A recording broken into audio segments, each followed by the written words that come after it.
So in today's class we will be discussing the Quicksort algorithm. It has the best average case computational complexity, that is order n log n. So just as in the previous cases, we considered an example in which we considered a list of integers that were in non-sorted order condition, and then we tried to sort them by applying some specific algorithm. In the previous case, it was a bubble sort and a selection sort. In today's class, we will be discussing a quick sort. The idea of this quick sort algorithm is that if you have a given list of elements, you need to partition it into two parts. So you have to create two sublists, and then you treat each sublist again as an individual list, which is again subpartition, and this is recursive fashion. We keep on applying this procedure till all the list is sorted. So it's actually a recursive algorithm. Partitioning can be performed simultaneously, scanning from left to right and from right to left, interchanging element in a predefined way. So in order to understand this algorithm, let's consider the pseudocode example. Uh, if we have a list of elements, the first thing we have to do is to select a pivot element. Normally this is the first element in the list. Then we start the scanning process. Scanning process is twofold. In the first case, we start scanning from left to right, and the condition is to compare a pivot element with the current element, and we have to take decision based on the condition that if the current element is greater than the pivot, then we have to stop. So this scanning process will keep on continues from left to right, scanning element by element till this condition becomes true, that we find an element that is greater than pivot.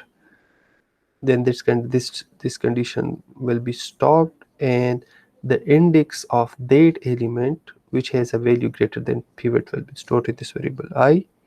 Similarly, in the next scan, we will start from right and move on to the left, and each element will be compared with the pivot, and the condition will be, the stopping condition will be when we find an element that is less than pivot. So when this condition is met, the jth index will contain an index of an element that is smaller than the pivot. After these left and right scan, we will check the condition. If I is less than j, or index I is less than the jth index, if this condition is true, we have to exchange the element at the ith and jth location. And then again we will check if I is less than j.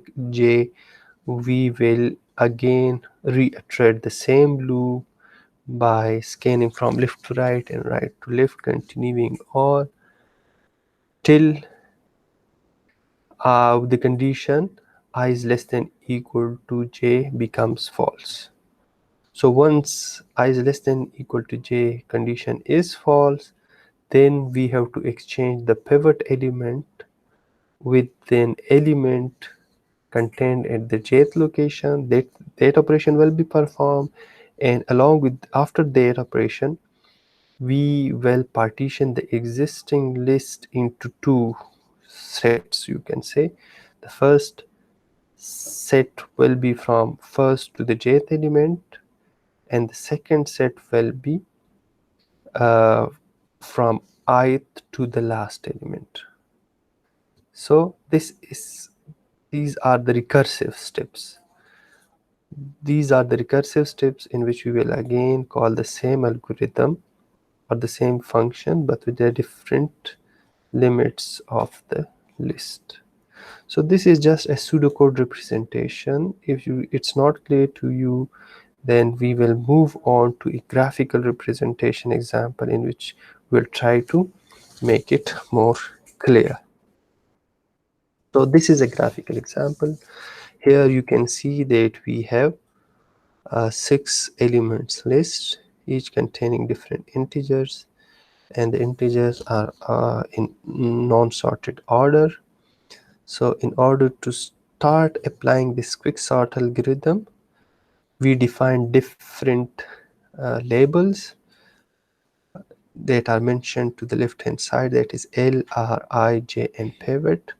L is representing the left element, R is representing the right element, I and J are the indices, and pivot is the contain the element that is used for comparison. So this in the initial phase or in the first step, I will point to the 10, J will point to the last element, that is 99. So L and R are representing the left and right of the list, which is again 1 and 6, and J 1 and 6, and pivot is uh, considered as an element, the first element in the list, which is 10. So now we will apply the scanning process, moving from left to right till we find an element that is greater than the pivot. So pivot is 10, the next element is 9, 9 is actually less than 10, it's not greater, move on to the next. 8 is less than 10, it's not greater, move to the next. 11 is greater than 10.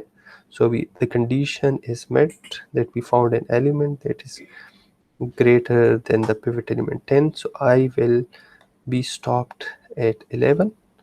Now we will start scanning from right, moving on to the left, scanning each and every element and comparing it with the pivot till we find an element that is less than the pivot element, that is 10. So if you consider 99, 99 is actually greater than 10, so it's not smaller, so we move on to the next element to the left, it's 4. If 4 we consider 4 with 10, it's less than 10, so J index will stop at the 4th element. So that's how it will look after the left and right scan. Now as we previously saw that once we have performed left and right scan, now we have to check the condition that if I is less than J, then we will continue on with the same process. Here I is contain an index that is 4 and J contains an index that is 5, so I is less than J condition is true. We will continue on with the same scanning process, that is to move the ith element to the right till we find an element that is greater than, that is uh, okay. So after this state we will swap the element and then we will move on with the left scan. We will move on till we find an element greater than 10. So the current element at I is 4, we have to move I to the next element that is 11, and of course 11 is greater than 10, so I will move to the 11th, will point to the location containing 11. Similarly we will move from right to left. The right to left scan, we will consider the 4, as 4 is less than 10, so this condition is also met, so J will stop at 4. So that's how after left and right scan it will look like this. Now we will check the condition. If I is less than J condition is true, we have to perform swap, but now here we can see that J has index 4 and I has index 5, so I is less than J considered condition is not met, so we haven't to swap them. But so the loop, the loop is stopped. Now we have to swap the element at the jth index with that of with the pivot. So the jth index contain 4, the pivot is 10, so we have to swap them. After swapping them, it will become like this. So the whole process, you can say initial process, is complete. Now after that, actually we have split the complete list into two halves, two half lists. The first list will be from start till j, the next list will be from I till int. So we have partitioned this list into two. The first one is green, you can see it contains 4, 9, 8, 10, and the second one contains 11 and 99. So these are the two sublists. Now these two sublists will be treated individually as a separate lists, and the same quicksort procedure will be applied to each of these sublists individually to make them sorted. So let's first target the green sublist. Again, we'll apply the same procedure. I pointing to the first element, j is pointing to the last element in the sublist, that is 10. So now we can see that L has the L has the value u1, that is the first. R has the value 4, that is the last element in the sublist. I again 1, 4, and the pivot has a value 4. Now we will start left to right scan till we find an element greater than pivot. So I will move to 9, and again j will move from right to left till it find an element that is smaller than 4. So I will stop at 9th location, and j will keep on. 8 is not smaller than pivot, move on to the next. 9 is not smaller than 4, so move on to the next till it will find till it reach to 4. So I will move to 9 and j will move to 4. Now we will check the condition if I is less than j is true. Here I is less than j condition is not true, it's false. So we have to exchange the jth element with the pivot. Here the jth element and pivot is the same thing, so we don't have to do anything. After that, the green sublist will be divided into two lists. The first one will be from start till j, the second will be from I to end. So the two sublists that we will get after this operation will be this single element list 4 and 3 element list 9, 8, and 10. Now we have to partition them again. Here the I will be pointing to the 9, and if you consider this sublist, I will be pointing to 9, we will be pointing to 10. Again we have to apply the same procedure, move to left from left to right till we find an element greater. So 9 will be compared to 8, 8 is not greater, so move on to the next element 10, 10 is greater, so I will stop at the 10th element location. Now we will start from J, move on from j to from the current location of j to the left till we find an element that is greater less than 9. So if move to the 8, 8 is less than 9, so j will be pointing to 8. Now we will check if I is less than j condition is true. Here this condition is not true, so we have not to swap them. Instead we have to swap the jth element with the pivot, that is 8 will be swapped with the 9. And after that we will split the whole list into two parts. The first one will be from start to j, and the second will be at I, so the two sublists will become like this. Now again we have two sublists with single element and two sublists with two elements. The single sublist means that we don't need to sort it because it has just single element, while another two sublists will be sorted. So let's focus on this sublist. I and j is pointing to 8 and 9. Start left to right scan. From left to right we will move and stop at the location where we find an element greater than 8. So I will be stop at 9. Right to left scan will be performed till we find an element that is less than or equal to pivot, so it will stop at j. So it will be something like this: is I is not less than j, so we have to swap the pivot with the j location, which is the same thing. We don't have to do anything. From this we will get two lists. One will be containing 8, the other one 9, so it means the first 4 elements are already in sorted condition. Now we will have just a one single list there containing greater than one element, that is 11 and 99. Now if you apply the same procedure on it, as it's already in sorted format, so we will split it into two sublists containing one elements. After this operation, the complete list is in sorted form.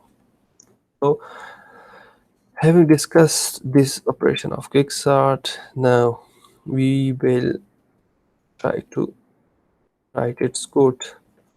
So here, this is the representation of a function, functional implementation of a Quicksort algorithm. So in this function, we need an argument,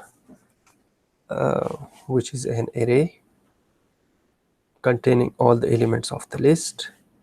Another thing is the index L and R representing the left and right of the current lists. We have defined ij and pivot as the integer indices, as we did them in the graphical example as well. Now the same condition that we discussed in the graphical example will be implemented. The first one is, if R is greater than L, then we assign I and j the value of L and R. Pivot is initialized to the first element, and then we perform an iterative iteration for left to right and right to left scan. For left to right scan, we will check each element will be the pivot will become each element will be compared with the pivot, and we will move on to the next index if the current index or the current element is less than or equal to pivot. So it will stop only when the current element is greater than pivot.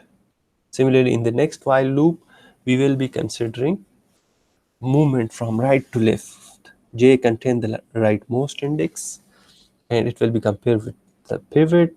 If the current element is greater than or equal to pivot, we will keep on moving to the next element till this condition becomes false.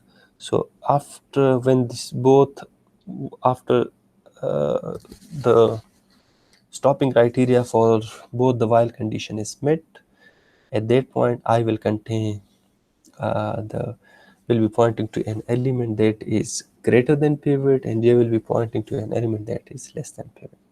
After these left to right scan, we have to check the condition that if I is less than j, if this condition is true, then we have to exchange the ith and jth element, and after changing the elements, we have to increment the I and decrement j. If after performing this, if I is less than or equal to j, we have to again perform the same left to right and right to left scan.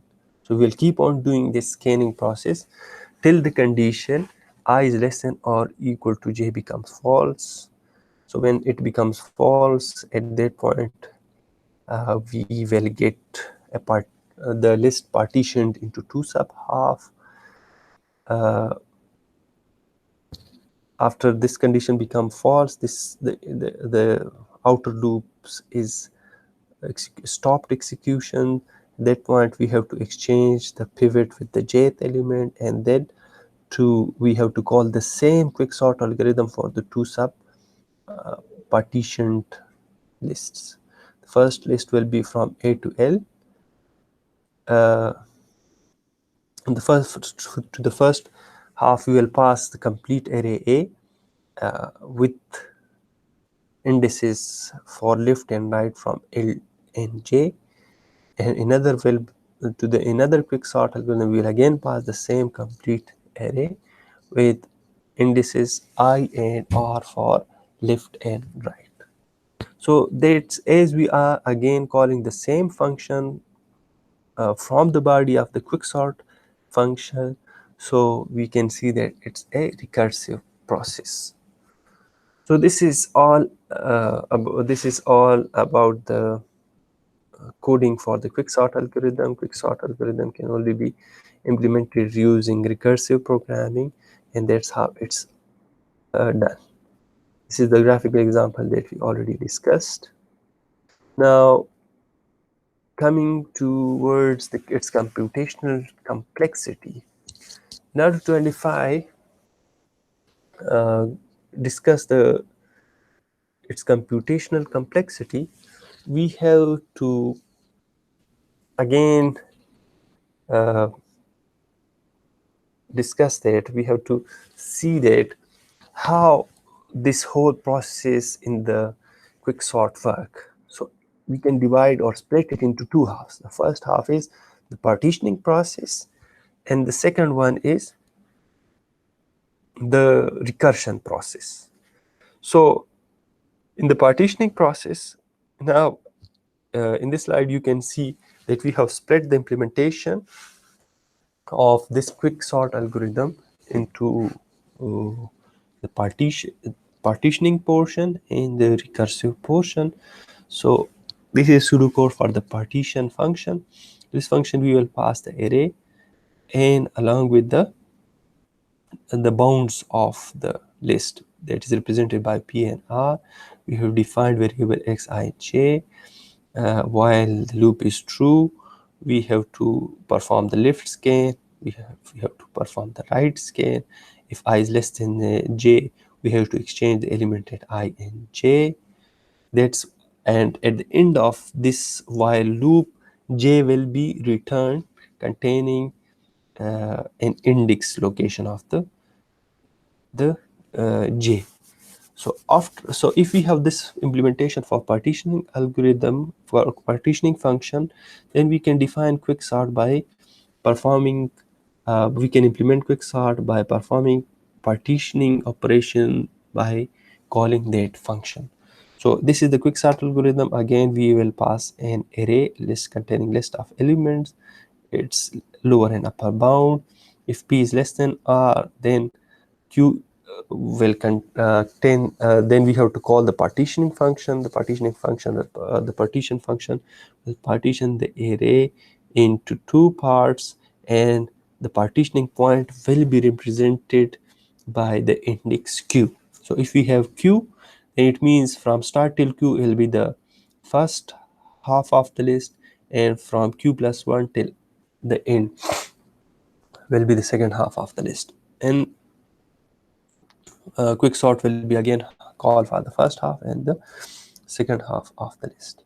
So if we have such type of implementation and we are thinking to identify its computational complexity, then we know that we are performing a task, first a task in which we are partitioning the complete list into two halves, and then we are treating each half of the list as a separate list. So if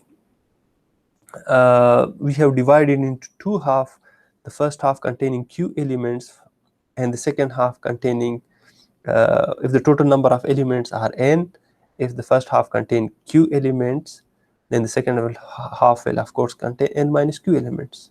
So if we represent the computational complexity of this recursive algorithm as Tn, then the computational complexity of the partitioned algorithm, first partitioned list containing q element will be tq, and that of a list containing n minus q element will be tq.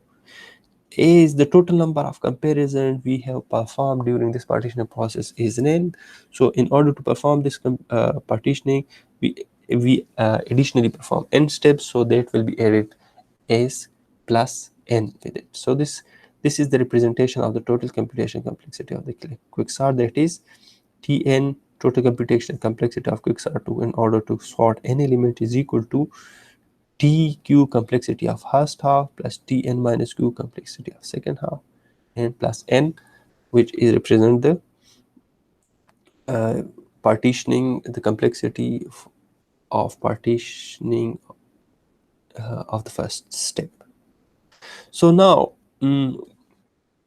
uh, we will see that there can be two scenarios, and each would have different computational complexity.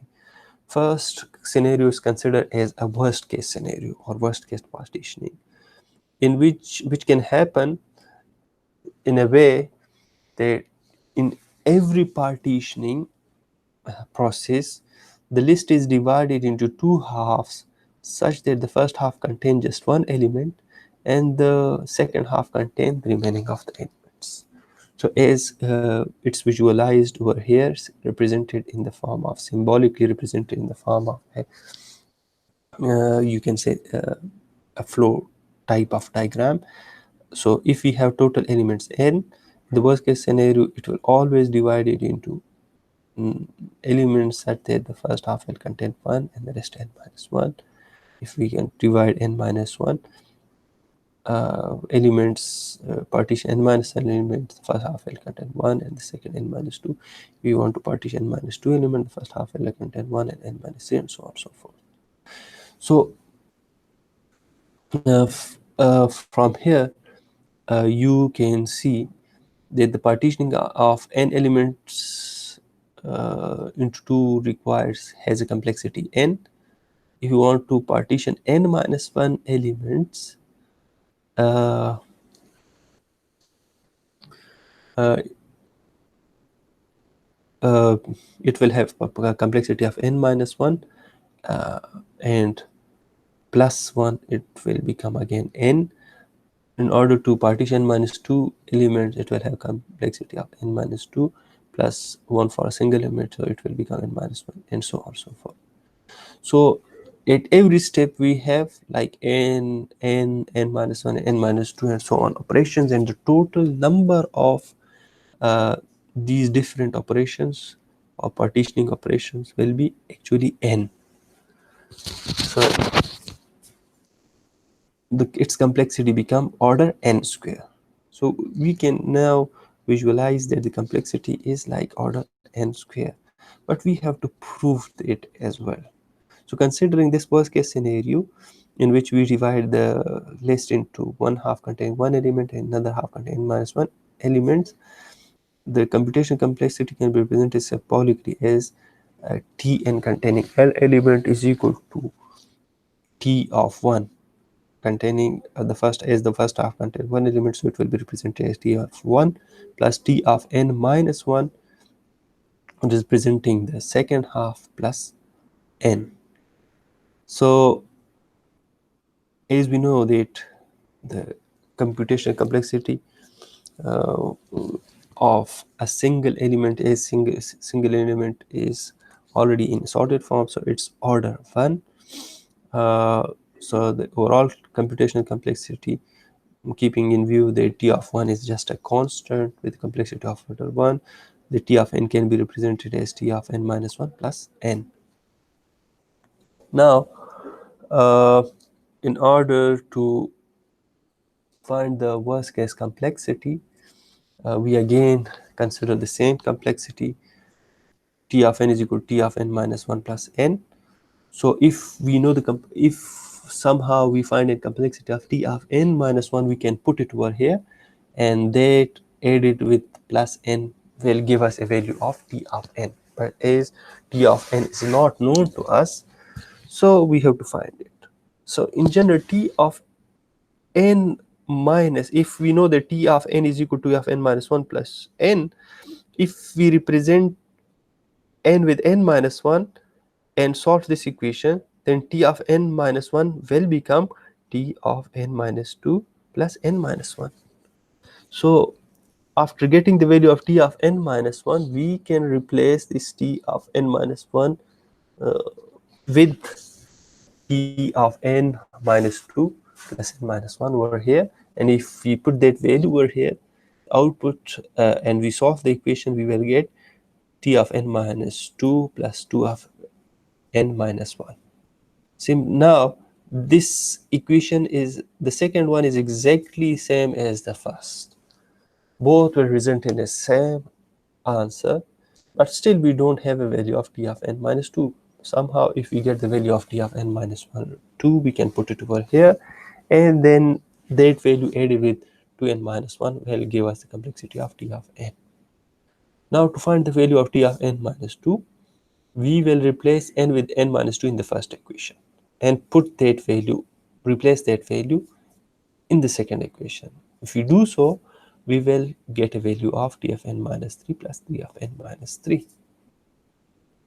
But here in this third equation, we have an unknown, that is t of n minus 3. In order to find t of n minus 3, we can use the first equation where we will replace n with n minus 3, and the value, the equation we get will be replaced over here. By doing so, we will get the answer of t of n minus 4 plus 4n minus 6.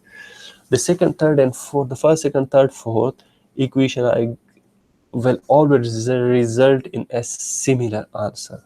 They are the same, they all are representation of Tn, and it means they are uh, similar. Now we have to generate, keeping in view all these four equations, we have to generate a generalized representation for it. Now if we see there is some similarity in it, first equation, the second equation, the third equation, we have t of n. In the first it's minus 1, in the second it's minus 2, in the third is minus 3, in the fourth is minus 4. And along with this, you can see that n is added with some, it's for the first equation is just n, for the second equation it's 2n, so it's n is multiplied with 2 and subtracted by 1. In the third equation, n is multiplied with 3 subtracted by 3. In the fourth one, it's multiplied by 4 and subtracted by, and 6 is subtracted from it. So in order to represent it in a general way, we can consider this 1, 2, 3, and 4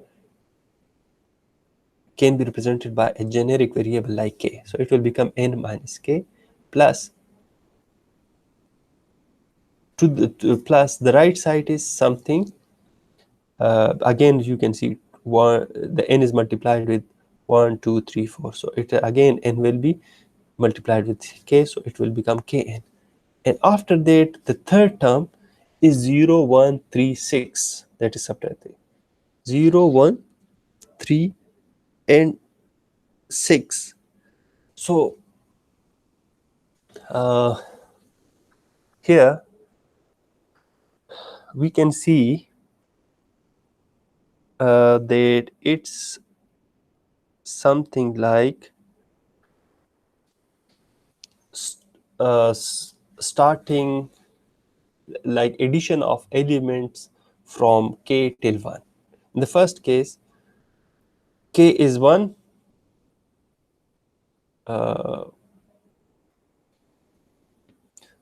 starting from k minus 1 till 1.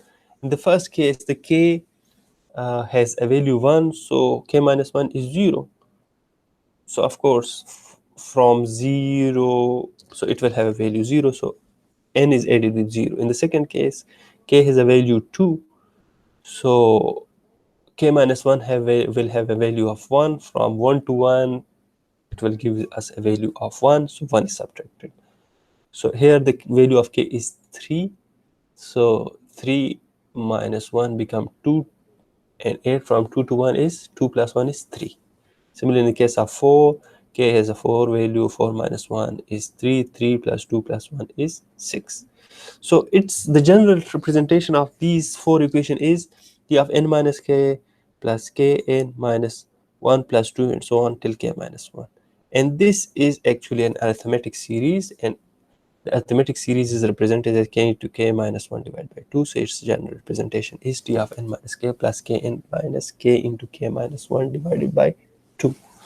So in this equation, the only unrows is t of n minus k, and kn minus k into k minus 1 divided by 2 is a constant value.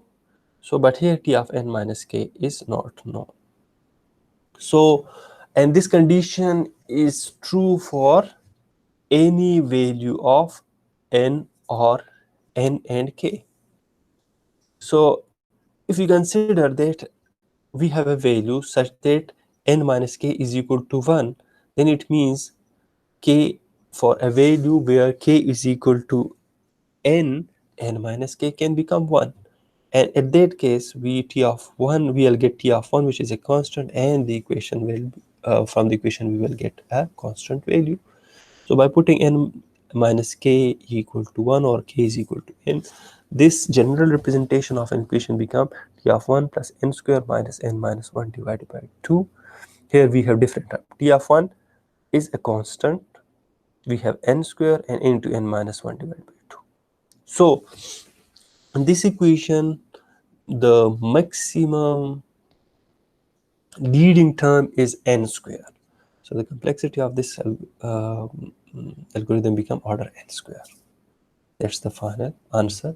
So the worst case complexity of this quicksort algorithm is order n square.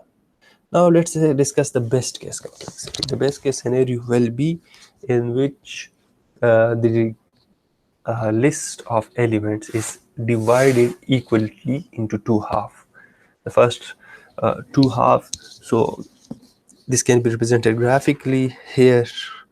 If we have n elements, then if we divide into two halves, the first half will contain n minus 2 elements, the second will contain n minus 2 elements. N minus 2 elements are divided into equal half, n minus 4 divided by 4 and divided by 4 and so on and so forth. So here the computational complexity in order to divide n elements into two halves will be n. The computational complexity to divide n minus 2 into two halves will be n minus divided by 2, another half again n divided by 2. So n divided by 2 plus n divided by 2 will become n, and so on and so forth. So it means every step will have computational complexity of n, and the total number of steps are actually log n. So the computational complexity become n log n. So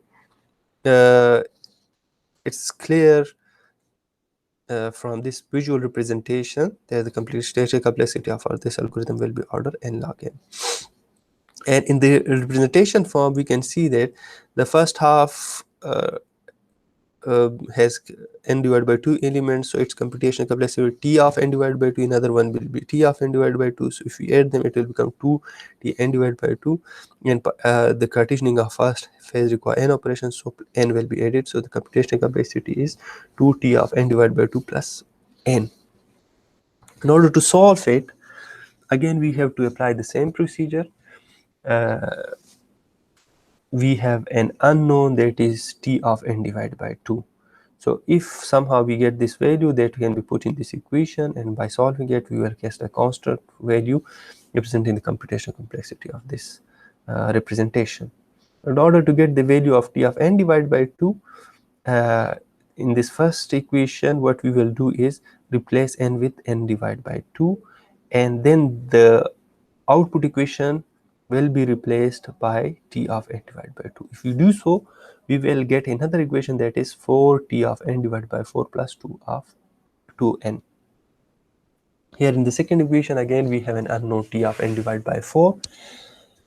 If somehow we get its value, we can put it over here and we can get the answer. How? In order to find t of n divided by 4, we will use again the first equation where we will replace n with n divided by 4, and then that equation will be replaced in the second one at position t of n divided by 4, and resolving the second equation. If we do so, we will get an equation 8t of n divided by 2, n divided by 8 plus 3 of n. If we compare first, second, and third equation, they have, as they are representing the same t of n, it means they are similar equations, and they can be generally represented in a generic way. But we have to identify the similarities in them. So we can see that the first term is an integer that is 2, 4, 8, and we can see that the denominator of the second term is 2, 4, 8, and plus the third term has some integer 1, 2, 3, and so on. So how to represent it generally? So we can see as it's changing from 2, 4, 8, so we can present it at 2 power k. So 2 power for the first equation, k will become 1, so it will become 2 power 1 is 2.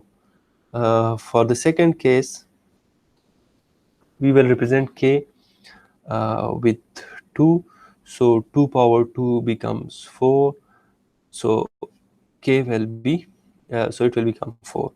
For the third case, we will represent k with 3, so 2 power 3 becomes 8. So that's how it will be done. And then t of n divided by k, n divided by 2 power k, again 2 power k for 2, 4 and 8, plus k of n for 1, 2, 3. So for 1, 2, 3, in equation 1, 2, 3, we'll represent it with the term k. So it will become k of n. Now here, if we know t of n divided by 2 power k, if we get its value, we can solve it. And the only value we for which we can have an answer of this equation is for t of 1. We know that t of 1 has a constant value. It's a constant computational complexity. So we will represent, let's represent n divided by 2 power k is equal to 1. As you know, this equation, the general representation is true for any value of k and n. So let's say we consider the n divided by 2 power k is equal to 1. It means that k is equal to, for k is equal to log 2n, the t of n, the n divided by 2 power k has a value 1. It means, and as we said that this equation is true for any value of k, it means this equation should also be true for k is equal to log 2n. So we have to replace k with a log 2n. If we do so, we will get this equation, that is 2 log 2n t of 1 plus log of n into n. Log of 2 log 2n is equal to n. T of 1 is a constant c1 plus n log n. If you look at this term, the leading term is n log n, so the computational complexity becomes n log n. So the best case complexity of this algorithm becomes n log n. So that's it for today. Thank you very much.